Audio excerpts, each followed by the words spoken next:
Estamos todos de parabéns. Os que foram batizados e a família dos batizados estão aqui. A igreja está de parabéns porque são mais estes membros do alicerce, mas estas pedras vivas que fazem o edifício do reino de Deus. Obrigado. Portanto, estamos todos de parabéns.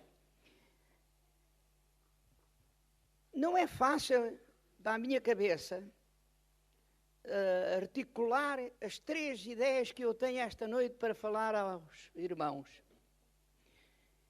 É um culto de batismos, é um culto de evangelização, é um culto de comemoração do aniversário desta igreja, e hoje andei aí a correr a pé a cidade e digo-vos que oxalá que noutra zona de Portimão possa outro edifício para mais gente de Portimão encher.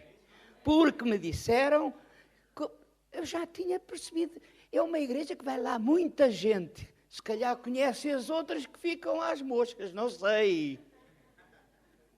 Não sei, mas foi um bom sinal, pastor. Estava para dizer em particular. Nós não devemos parar de evangelizar os portugueses. Se há 90 anos os portugueses precisavam do Evangelho, no século XXI necessitam muito mais. Grande responsabilidade é a nossa.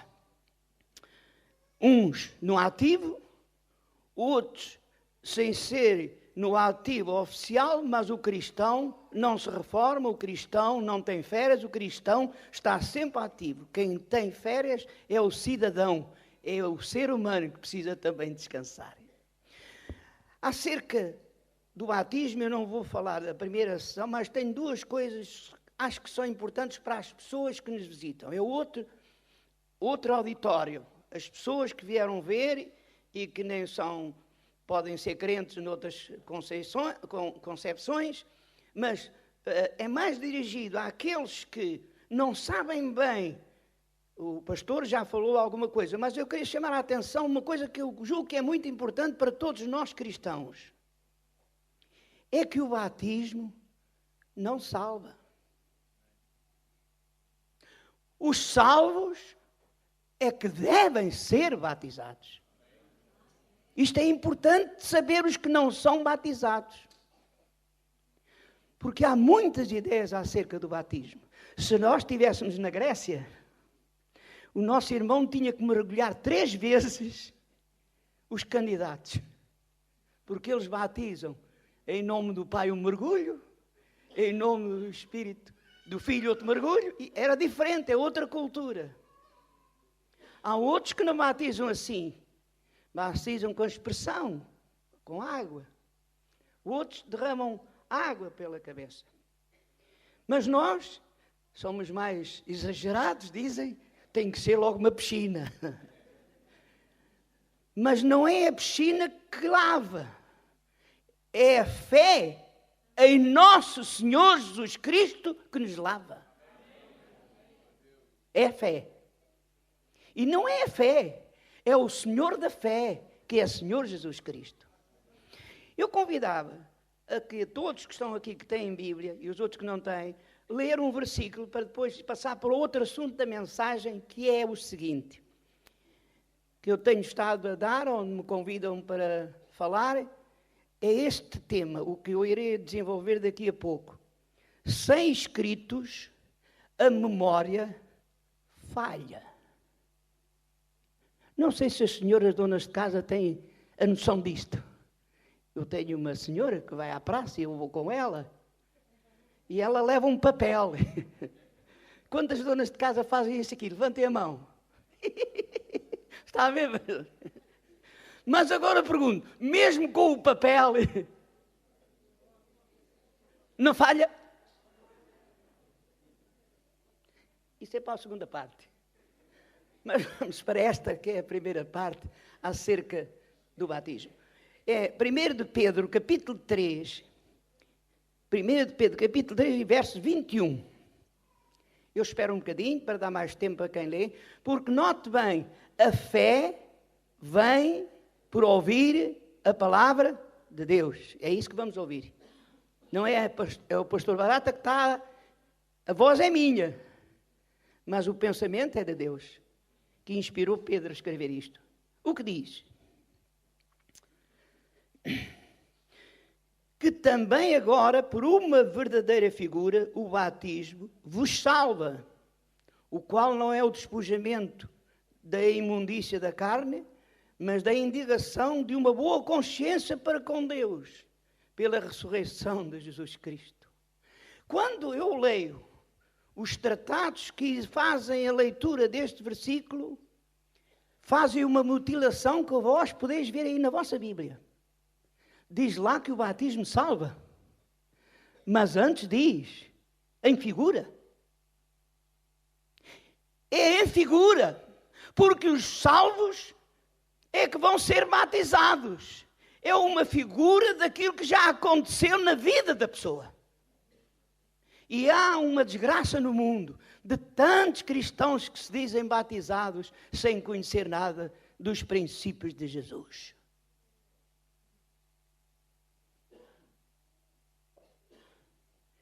Então o que viram também não foi o pastor Jonas que inventou, nem as nossas igrejas. O apóstolo São Paulo descreve que um batismo cristão tem que ter estas características: morrer para as coisas que não são boas. E um morto deve ser sepultado, não com um pó, nem com umas gotas. As sepulturas é lá um buraco muito fundo. E depois sai. É estas figuras que significam o batismo. Estes irmãos e estas jovens morreram para certas coisas do mundo, foram certamente catequizados, esta palavra não é muito bonita cá para os protestantes, mas quer dizer ensinados do que significa ser cristão e as suas responsabilidades, e depois é que querem ser batizados. Então é muito importante saber que o batismo não salva, mas meus queridos amigos e irmãos e a todos que estão aqui, quem não é batizado e já aceitou Jesus Cristo como Salvador, apresse a requerer o seu batismo para a classe, para ser batizado no próximo batismo. Vamos agora, eu quando fiz esta meditação, e vou entregar este documento, eu agora tenho um bocadinho mais tempo quando era no ativo, não corro tanto, mas continuo a fazer o que fazia antes. Estudar, escrever, porque aprendi que se não escrever, pode haver muita deturpação daquilo que eu penso. Mas se estiver no papel, depois as pessoas podem saber. Se está bem, sigam. Se está mal, façam melhor.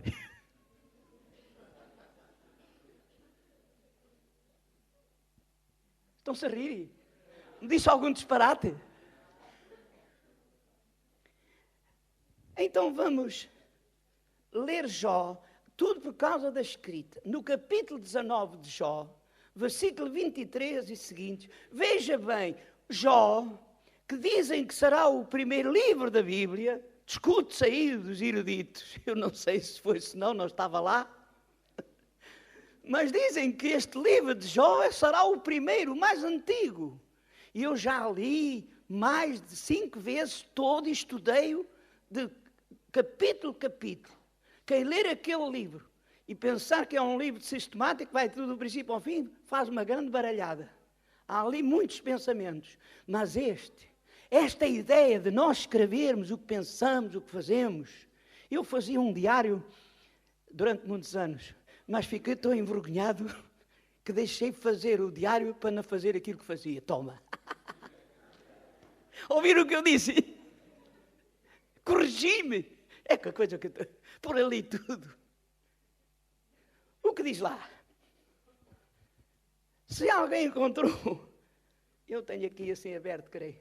Jó diz assim, vamos ler a palavra do Senhor. Jó 19, 23 e seguintes. Tomara, olha a expressão dele, tomara que as minhas palavras fossem escritas, não é pronunciadas, mas escritas não de qualquer maneira, sobre o barro, sobre o papel, sobre o pergaminho, sobre o arabi, essas coisas todas. Não, ele não diz isso. Ele queria que tudo que se passava com ele fosse escrito. Tomara que fossem palavras num livro, que fossem gravadas num livro, escrita, livro, que com pena, não de peru ou de perua, não diz para escrever com penas. Vocês escrevem com penas, os alunos? Não. Não é com pena de ave. Mas o que é que diz aí na vossa Bíblia? Digam lá em voz alta. De ferro. Que coisa importante. Já havia ferro naquele tempo. Então, vejam bem, minhas irmãs, meus irmãos, meus amigos, que vale a pena escrever se nós não queremos errar nas nossas memórias. E continuamos.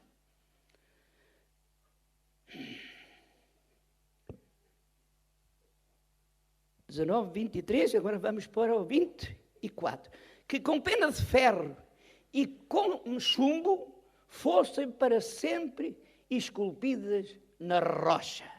Meus irmãos, já pensaram, agora deixem-me vaguear um bocadinho, se não houvesse livros de medicina, como é que seria a medicina se hoje está tão atrasada e está tão doente a saúde?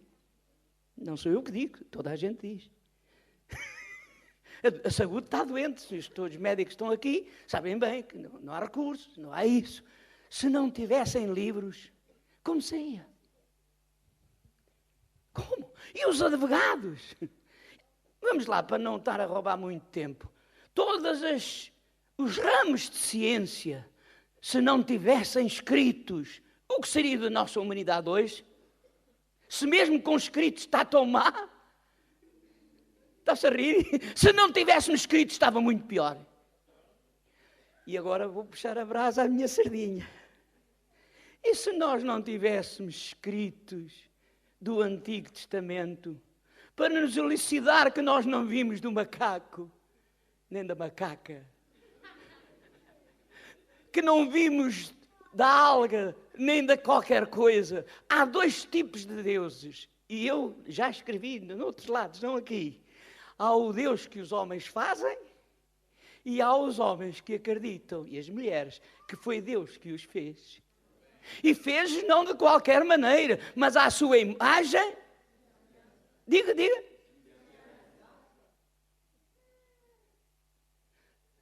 Se eu disse alguma vez, estão aqui colegas que já me ouviram dizer-me disparates, mas se eu disse alguma vez que eu não sou nada, disse um grande disparate.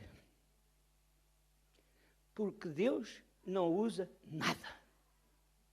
Ele usa pessoas. Eu não sou nada, sou.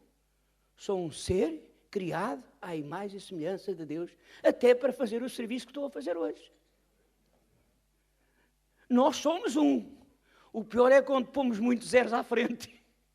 E é tão errado pôr zeros à frente como pôr atrás. Então vamos ser e vamos escrever aquilo que somos. E vai ver que vai melhorar. Portanto, temos aqui estas elucidações. Não sei se os meninos que estão aqui, eu gosto de sempre referir aos meninos, se sabem já, aqueles que estão aqui, os jovens que estudam, qual foi a primeira forma de os homens comunicarem uns com os outros, os seres humanos? Como é que vocês falam uns com os outros, vocês aqui, meninos, como é que falam? Com a boca! Pois, com certeza. Então, como é que devia de ser? Com a boca. E como é que escrevem? Com os dedos?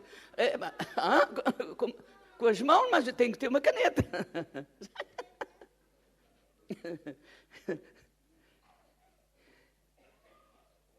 Isto é um ingrediente para chegar a uma conclusão que no fim o pastor já fez. Lá vai roubar a mensagem, mas não foi lá. Era com fumo. Faziam um fogo e o fumo ia para o ar e comunicavam para os outros povos aquilo que eles queriam dizer. Eu gostava de saber ler aquela coisa. Gostava. Depois, mais tarde, evoluíram. É com um tambor.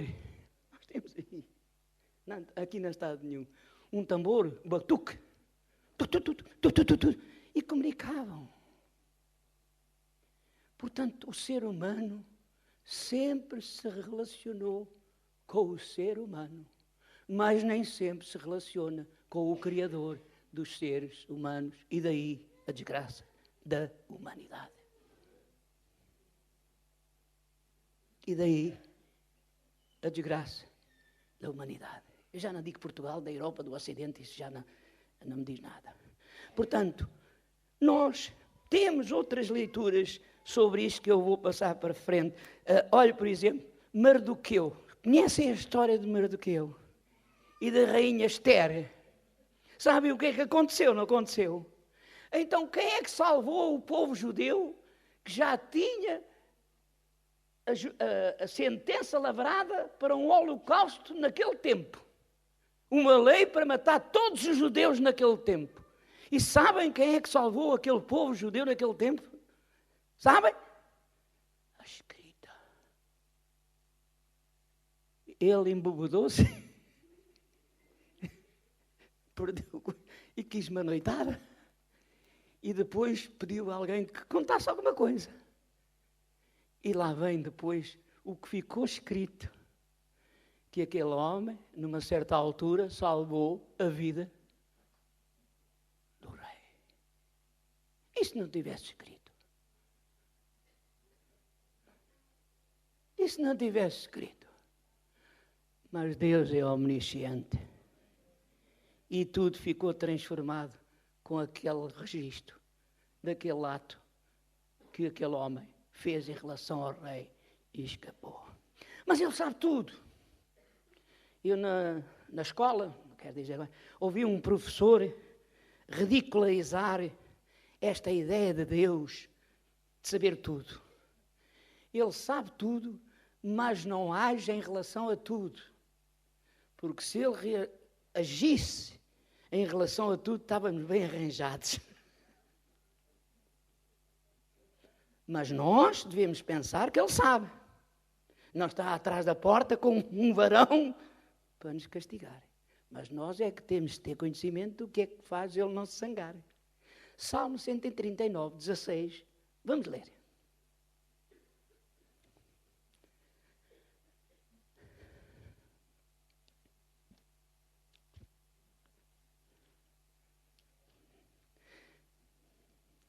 Salmo 139, verso 16. Diz assim: os teus olhos viram a minha substância ainda informe, e no teu livro, lá vem a escrita, e no teu livro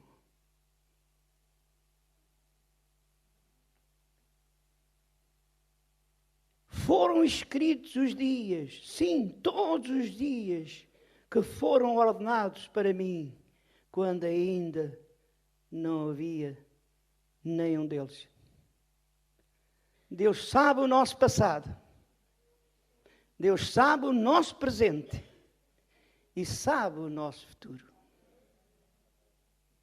Portanto, que nós nos comportemos como cristãos de acordo com os ensinos que estão escritos no livro,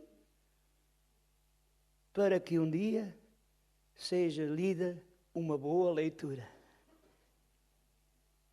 Mas adiante lá, diga lá o que é quer dizer. Primeiro gostava de dizer que costumava acabar às 10 e eu pedi, porque eu posso estar aqui 2 horas a falar sobre isto, mas não quero.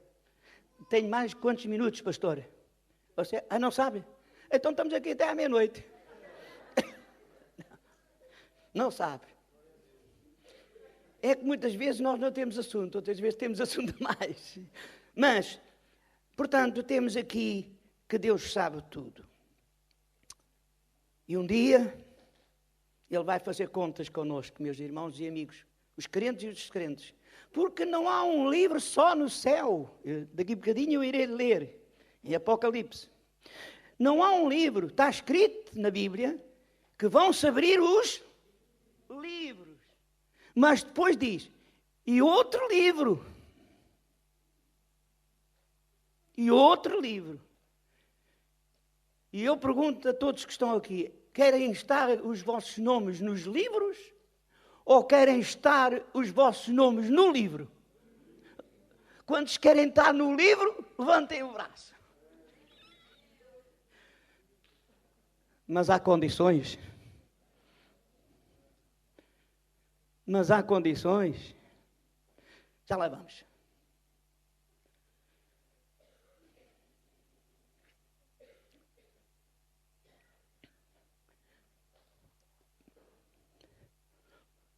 Paulo, que se eu não fosse discípulo de Jesus, meus irmãos e amigos e todos que estão aqui, eu seria um discípulo de Paulo. Mas eu sou discípulo de Jesus. E acerca desta ideia de nós escrevermos e nos cultivarmos, eu há muitos anos tive que ser muito mau para certos filhos dos pastores, para os pais dos filhos. Hoje há aí vários jovens no país, que uns são advogados, outros são várias coisas, e os pais não queriam deixar os filhos estudarem. E ainda há muita gente que julga que a inteligência é uma coisa pecaminosa.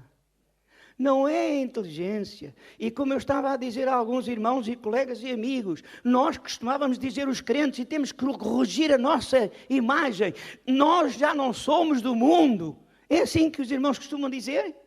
É? Olha, pois eu sou. Sou do mundo, mas não sou das imundícies que o mundo tem. É um bocadinho diferente. E aprendi isto recentemente. Mas aquilo que é bom para mim também é bom para os outros. Nós estamos no mundo, mas não somos do mundo. Mas é daquilo que não presta. Se não somos do mundo nesse sentido positivo, porque é que nós somos sal e luz? Para quê? Vamos evangelizar as pessoas com sal, com temperância, não ofender, mas esclarecer. Não rasgar livros, de queimar livros, porque queima livros, alguém disse, também é capaz de queimar os autores. E no passado era assim. Graças a Deus que já não é assim, senão eu já tinha sido queimado. Provavelmente. Mas ainda cá estou. Então, Paulo diz assim, quando vieres, traz-me a capa, como eu trouxe, um casaco muito forte para o frio, e não te esqueças trazer o quê? Os pergaminhos e os livros. Está escrito. Portanto, o cristão não tem que deixar de desenvolver as suas capacidades intelectuais que são de Deus. Tudo o que nós temos é de Deus, tanto dos crentes como dos descrentes.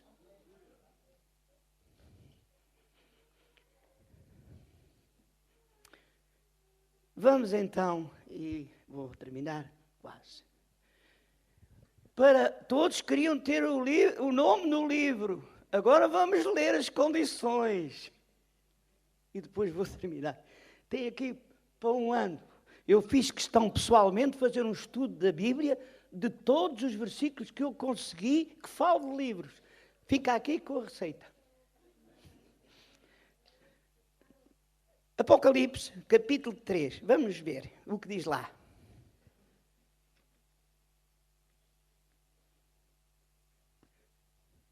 Os meninos não sabem ler. Vocês não sabem ler. Sabem? Tu também sabes. Então quem é que empresta a Bíblia a um destes meninos? Faz favor. Anda cá tu. Anda cá.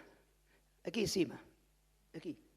Ele disse que o culto era meu e eu estou a fazer o culto.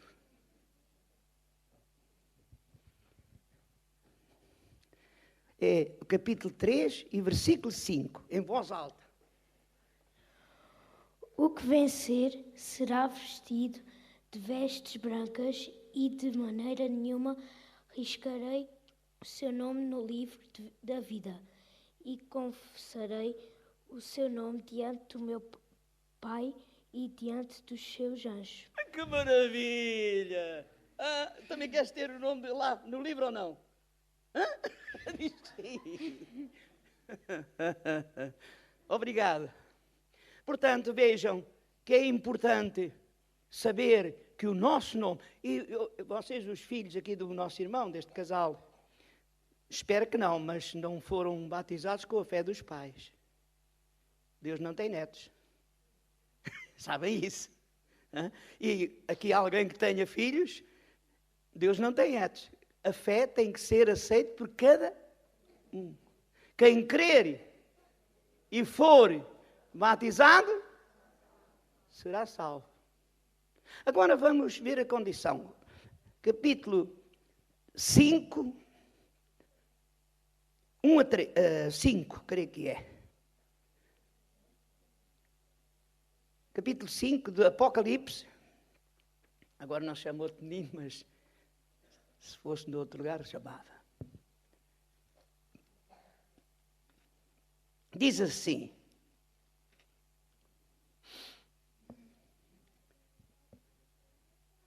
vi na terra do que estava assentado sobre o trono um livro escrito por dentro e por fora,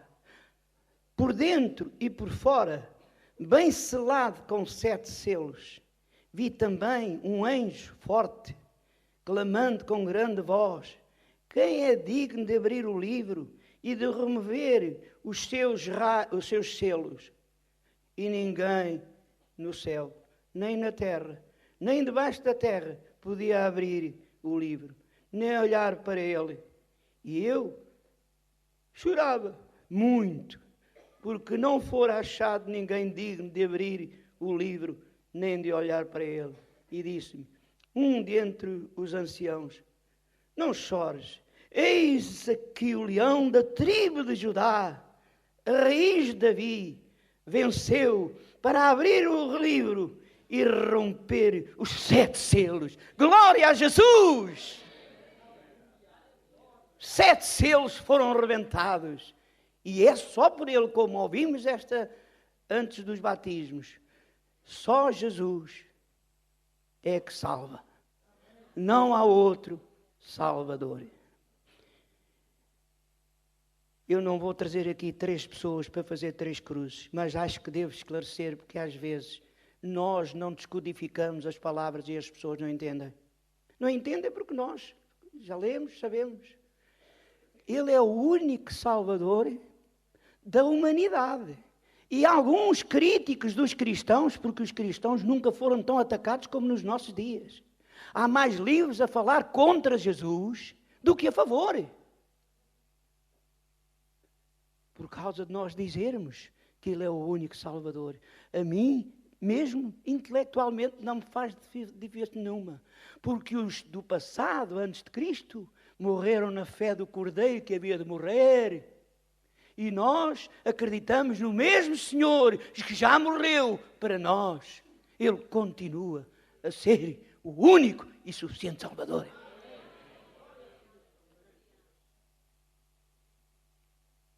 Não troquem Jesus por nada. Já foi dito.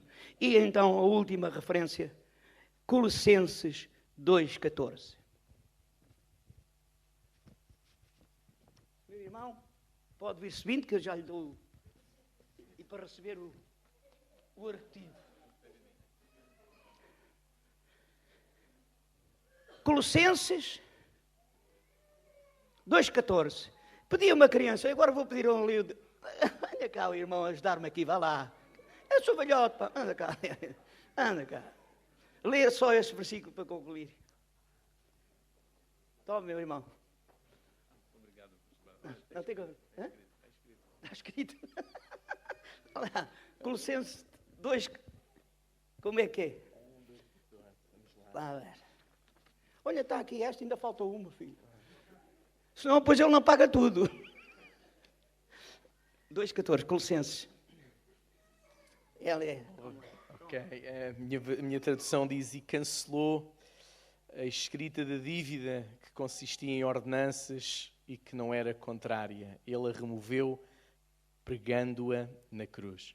Então quer dizer, para terem o nome escrito no livro da vida, Os vossos pecados e os meus têm que ser riscados.